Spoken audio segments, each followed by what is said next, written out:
歡迎嚟到 Simple Interest。今日我會同你講解咩係 P 斜線呢？用騰訊做例子。咩係 P 斜線呢？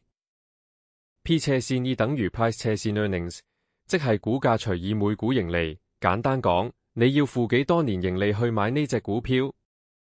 P 斜線 E 高定低好？低 P 斜線 E 股價平，可能被低估，價值股。高 P 斜線 E 市場預期高增長，增長股，但 P 斜線 E 唔可以單獨用，要同行業比較。行業對比：騰訊 P 斜線 E 19倍，阿里 P 斜線 E 24倍，美團 P 斜線 E 28倍，蘋果 P 斜線 E 33倍。騰訊相對同行係最平嘅。P 斜線 E 嘅陷阱：警告 P 斜線 E 低唔一定抵買，如果盈利下跌，P 斜線 E 會自動變低，呢個叫價值陷阱，一定要睇盈利趨勢係咪向上。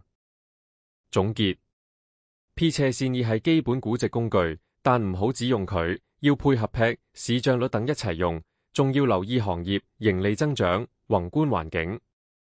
多謝收睇。